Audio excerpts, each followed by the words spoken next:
Jadi nanti temen itu tunjuk bertenang ini pokoknya kalau anak-anak mau jadi jangan. Itu namanya itu kalau pengguna ini itu ada. Awang suara itu. Awang getah kayak itu.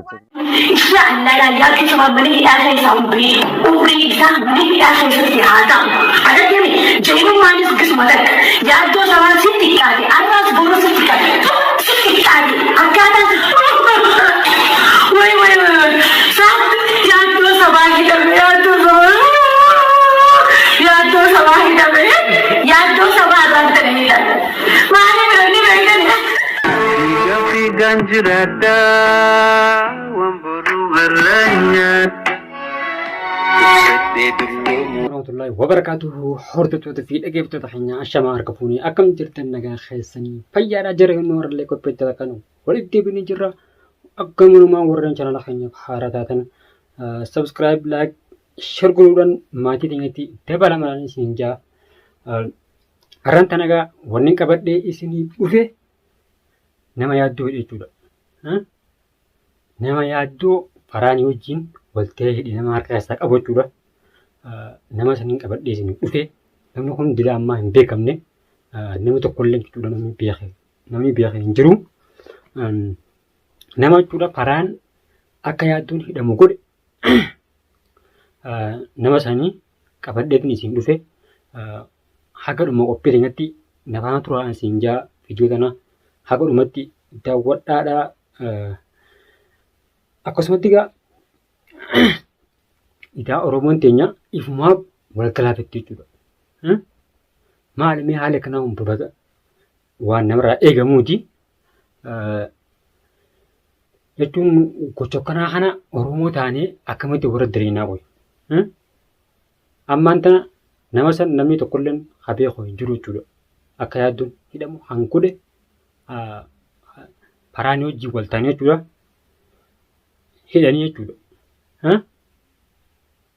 Siyaasa erga inni jiibee yaaddoo sabaa jechuudha.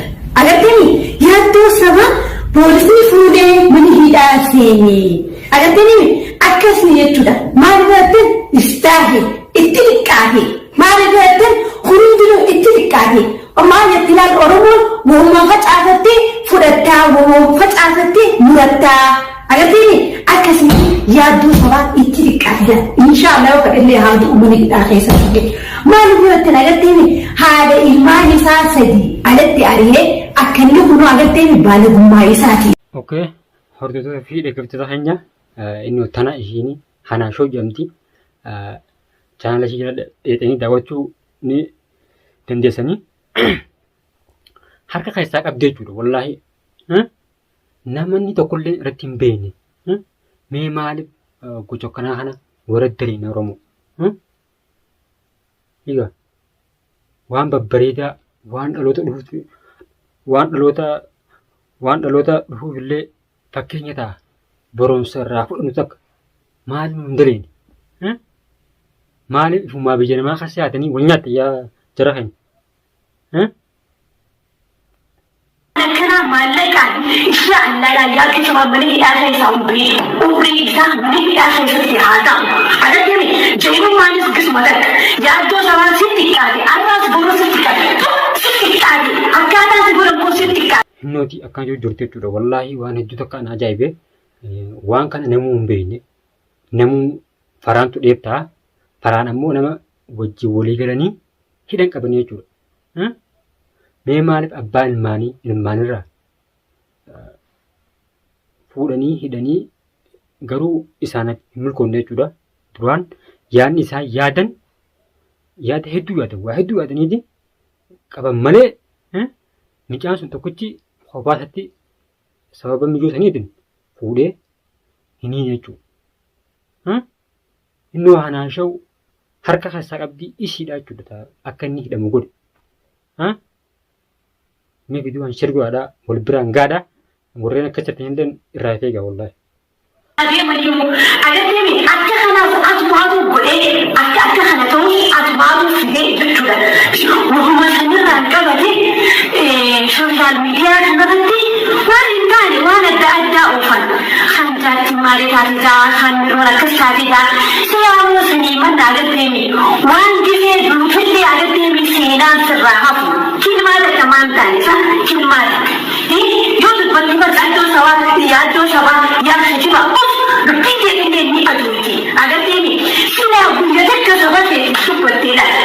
Agartee mi kunuunjinuu sirraan dhufu wanta makanaaf isii qabachamuufi. Nuti akka yoo jirte jechuudha. Ammas deebiteeti akka duraan itti yaadanii isa san qabanii hidhan sun isaanii milkaa'uu dinnaani amma deebi'anii sagalee yoo uummata Oromootiif taate yoo waan bareedu yoo uummata Oromootiif direete yoo itti maa hojjenneef uummata Oromooti. Haa hogguu dubbiin harkatti wal nyaattee honneette gara galanii ammas karaa kaaniin wal qaban jechuudha. Maali akkana wal goontu maali yaa jiran? Kana dhaggeeffamu fakkaateemi hamtuun na dhaggeeffamu kabajuun na dhaggeeffame gammachuun na dhaggeeffamu.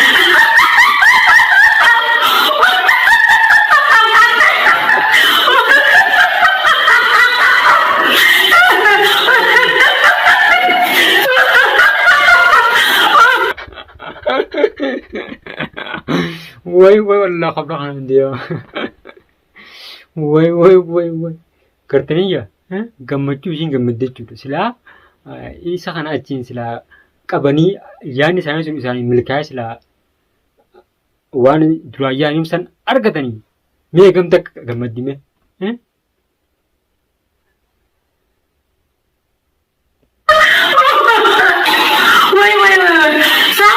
Yaaddoo sabaa hidhame yaaddoo sabaa hidhame yaaddoo sabaa irraan ta'anidha.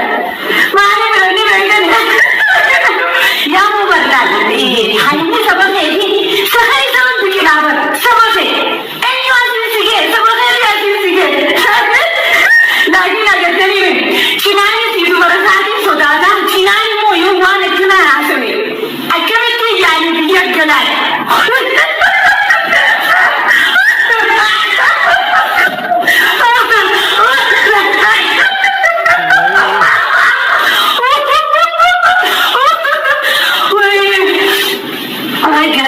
Wai. Aku ni aku macam tu. Kau belum siapa nak kau macam tu. Silawan tu raya ini sen arga tani pami akam tak gammadine. Billah alaik. Memang ada pakati wali iljun wali kemajun yo to korakko sana. Rakko ini sen san itti gammadani wali iljun memang fayda qabdi bayang ya. Wai. Kume. Bishaan buka garaan na kume.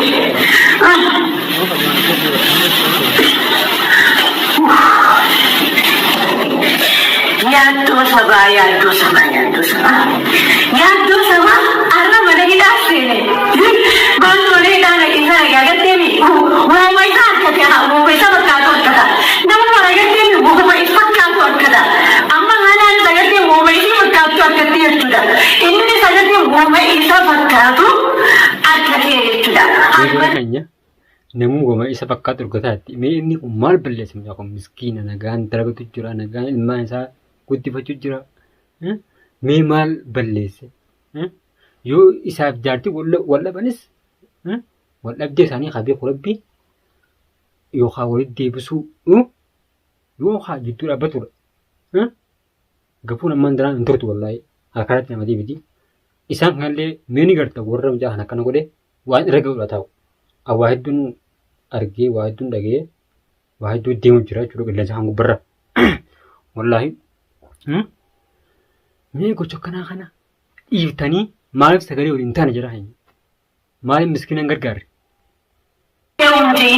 Yaaddoo sabaa du'ee haadaan yaadaan inni qabatee akkasitti ganda keessa deema maaliif isaan takkaa yaadu takkaa nama saba isaanii dubbatee asirratti cinaan ni jaanyu saba isaa gowwoomina keessan eenyutu asiin isin gee saba keessanii asiin isin gee sagalee nama keessaniif ta'a jenne malee waan biroo takka tuwasa isin hin ta'inis dhiisaa malee cinaan waan qishnaa godhaa.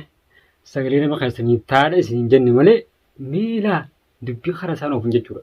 Hara cimee ooftamuu dana. Haa yoo inni sagalee uummata Oromootiif hin taane hidhuu qabdanii isin gocha kanaan irratti darbuu qabdan. Inni kun akka sagalee uummata Oromoof ta'utti hin jirre maaliif beektan? Quba qabdanii maalummaa namaatti hin beektan jechuudha. Wal balleessuu, wal dallamuu malee. Billaa alee. Agartee laakiin silaa inni qabaatanii warri yuutuubarii sanaan keessa jiru agartee eenyu isin laalii eenyu asii isin keenye beekanii nama keessanii asii isin kee nama keessa agartee yaamo namni kee gaachina nama keetiif ta'e namni nama keetiif ta'uun gaachina jechuudha. Agartee yaaddoo samaatiif taa'e arraas borus taa'e. Hojii ablaan lafitti inni hojii numaa jechuudha kan wal dallamuu jiru kan wal miidhu jiru. Mee gocha kanaa kan warratti dalaguu yaa Oromoo ta'e mee maal faayidaa qabdi mee? Iyyaa. Maaliif wal kuffisuu? Waliif gammaduu, waliif ilchuu, tummee maalumaaf fidime? Yoo tokko taanee saba keenya gargaarree uummanni keenya bakka hayyuu, bakka hundaa, biyyarraa, kan biyyaraa jirus hedduudha kan miidhamaa jiru. Suudi Arabiyaa keessatti illee manidhaa keessattis. Maaliif sagalee walii ta'uu dhabnee gaddeebinee wal nyaannoo? Gocha kanaa kana maaliif warra daliina? Namni jara kana adda baase wallaahi dhageeffadhaa. Nama malee namaatu jaruma kanaatu isaaf jaartillee adda baase jechuudha. Ni nama nantana. Maaliif sagalee walii hin taane? Isi yuutuubaroonni yeman keessaa mee ilaalamee yuutuubaroota biyya biraa bakka biraa cinqii haa oofu haa mashakkaa oofu haa tummaarree abaluun maarreete jee oofu yuutuubaroota yemanii.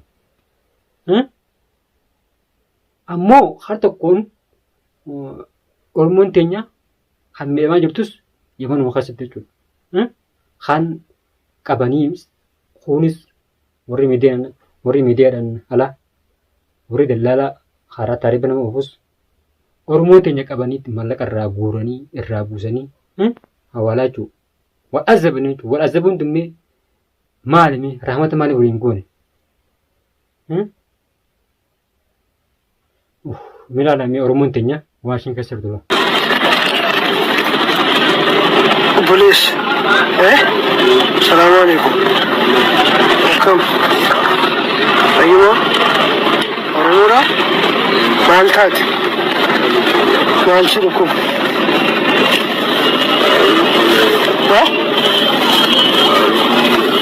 Amma si dhukkuba? Weelli yaa dhufte moo karaa suudiitii deebiite? Biyya arginu shannan geessee? Saatii sadii? Waa nyaattee taariyaan? Waa maal Namni nyaatu? bira keenya osoo miskiinni kanaa hin jiru osoo uummanni keenya keessatti fayyaa dhabee kun barandaa ciisu biyya namaan keessa biyyaa biyya jechuudha kun beelan kun dhukkubaan qabamee barandaa namaa ciisu maaliif isin warra duultayyuu isin jara kana hafa godhaatti dhiisaa hasuutiitii fi kana mee dhiisaa mee isin jalaa kanaa maaliif gargaartanii akka isaan yookaan karaa biyya isaanii deebi'an maaliif hin goone maaliif yookaan sagalee hin taane maaliif wanyyaa yoo tana maaltu fide yaa jara hin Dhuguma nyaachisuun barbaachisa.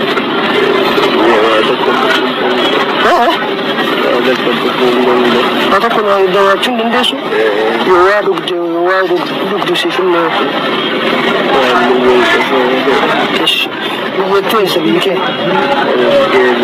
Sargee baati maqaan kee ibsaa aanaa eessaati? Ibsaa eenyu? Inshallah rabbis fayyisa.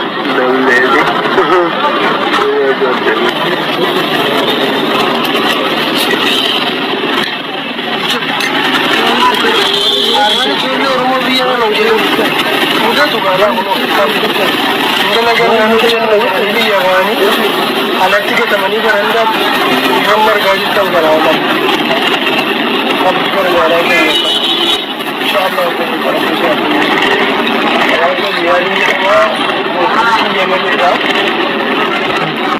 hordoftoota fi dhaggeeffattoota keenya nuti waan akkana kana deemu jira jechuudha. Yuutuubaroota yaan keessa jechuudha. Maaliif wal nyaatuu dhiibtanii ajandaa ooluu dhiibtanii miskiina jechuudha kan isinitti dhaluu jiru kana maaliif hin gargaarre? Maaliif yookaan yoo dadhabdan sagalee maaliif hin taaneef warra biyyaa dhumaa jiru yookaan mana hidhaa suudii keessa daaramaa jiru. Sagalee olii ta'uu dhiibtanii maaliif wal nyaattan? Haa jira keenya. Wallaahi garaa haan na gubata. Hordoftoota fi dhaggeeffattoota keenya viidiyoo kana share godhaa. Qophiin gitarraa tana fakkaatti hamma qophii biraatti walitti deemutti. Assalaamu alaikum warahmatullahi wabarakatuh.